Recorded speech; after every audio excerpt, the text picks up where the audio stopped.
ఉంటాడు. నువ్వు మహిళలకు 2500 అవ్వాతాతలకు 4000 అకౌంట్లో ఏమయ్యా రేవంత్ రెడ్డి అంటే నేను ఏసుడు కాదు తీసుకుడు తెలుసు నాకు అంటు. ఏసుడు తెలియదు తీసుకుడు తెలుసు అంటుండు. అయినా వేద్దామా బాగా ఆలోచించండి. మొన్ననే బాకీ కార్డులు వచ్చింది మెదక్లా చూసిన. ఒక్కొక్క అవ్వకు తాతకు 25 నెలలు నిండింది గవర్నమెంట్ వచ్చి. 50,000 బాకీ పడ్డట్టేనా? ఎవడన్నా కాంగ్రెస్ వాడు రేపు అవ్వ దగ్గరకో తాత దగ్గరకో ఓటు అడిగితే ఏం చెప్పాలి? బిడ్డ 50,000 ఇచ్చినాకనే ఓటు అడగాలి కాంగ్రెస్ వాడు అని చెప్పాలి. ఎవరైనా చెల్లె దగ్గరికి పోయి ఓటు అడిగితే 62,500 బాకీ పడ్డావు ఇచ్చినాకనే ఓటేస్తామని చెప్పాలి. నిన్న ఒక చెల్లె అడిగింది, నేను టీవీలో చూసినా, మీరు చూసిందో లేదో. జోగిపేటలో దామోదర్ రాజనరసింహ గారు చీరలు వస్తుండ్రు. మంత్రి గారు చీర వస్తుంటే నీ చీరతో నా మహాలక్ష్మి పైసలు ఇవ్వన్నది. 62,500 ఫస్ట్ ఇచ్చినాక మాట్లాడు అని మంత్రి గారికి ముఖం మీదనే చెప్పిందా లేదా? మొన్న ఒక మంత్రి గారు వివేక్ గారు చెన్నూరులో తిరుగుతుంటే ఈ రోడ్ ఎట్లున్నది, బుగ్గలు లేవు, ఏం సంగతి అని ప్రజలు చెన్నూరులో మంత్రి గారి మీద తిరగబడ్డారు. బట్టి విక్రమార్క ఉప ముఖ్యమంత్రి గారి మీద మదిరల మహాలక్ష్మి సంగతి ఏంటి చెప్పు అని మదిరలో ప్రజలు ఆయన మీద ఉప ముఖ్యమంత్రి గారి మీద తిరగబడ్డారు.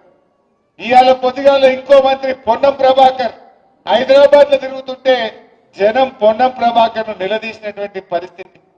కాంగ్రెస్ పరిస్థితి ఏంటి?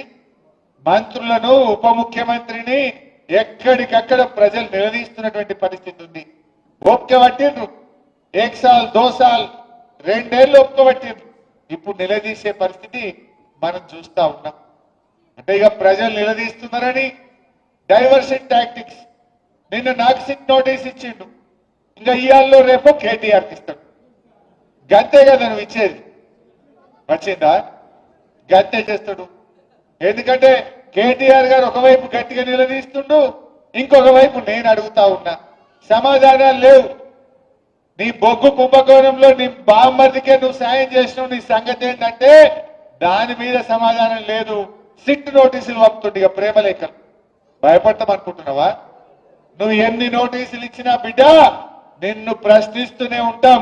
మహాలక్ష్మి ఇచ్చేదాకా అడుగుతాం, రైతు రుణమాఫీ అయ్యేదాకా అడుగుతాం, నువ్వు అవ్వాతాతలకు 4,000 ఇచ్చేదాకా అడుగుతాం, నువ్వు తులం బంగారం ఇచ్చేదాకా అడుగుతూనే ఉంటాం. పిల్లలకు ఎస్సీ ఎస్టీ బీసీలకు ఫీజు రియంబర్స్మెంట్ డబ్బులు ఇచ్చేదాకా రేవంత్ రెడ్డి వెంట పడుతూనే ఉంటాం. నువ్వు ఎన్ని నోటీసులు ఇచ్చినా, నువ్వు ఎన్ని అటెన్షన్ డైవర్షన్లు చేసినా నీ వెంటనే పడతాం.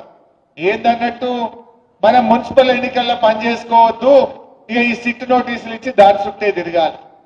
నీ బామ్మర్ది బొగ్గు కుంభకోణం బయటకు రావద్దు, ఈ సిట్ నోటీసుల మీద డైవర్షన్ పాలిటిక్స్ చేయాలి. నడవ ఈ డ్రామాలు. జనంకి అన్ని అర్థమైపోయినాయి. నువ్వు ప్రజల్ని మోసం చేసినావు. పైసలు లేవని ఒక దిక్కంటాడు, ప్రత్యేక విమానాలల్లా విదేశాలు తిరుగుతున్నాడు, ఢిల్లీ తిరుగుతున్నాడు.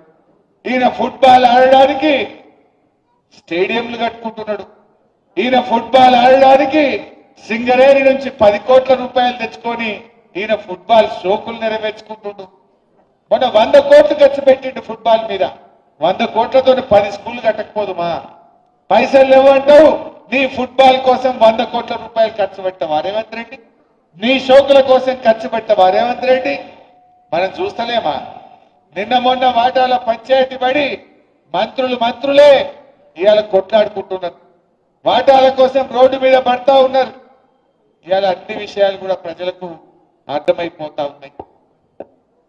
మీరు మెదక్లు నేను అడుగుతా ఉన్నా, ఎందుకంటే కాంగ్రెస్ గవర్నమెంట్ ఉంటే గణపురం నీళ్లు వదలాలంటే జీపులు కట్టుకుని హైదరాబాద్ పోవాలి. హ్యూమన్ రైట్స్ కమిషన్ల కేసులు వేయాలి. 10 ఏళ్ల బీఆర్ఎస్ గవర్నమెంట్ లో గడప బయట కాలు పెట్టకుండా నీళ్లు వచ్చినాయా లేవా? ఒక్క ఫోన్ కొట్టి పద్మక్క నీళ్లు అంటే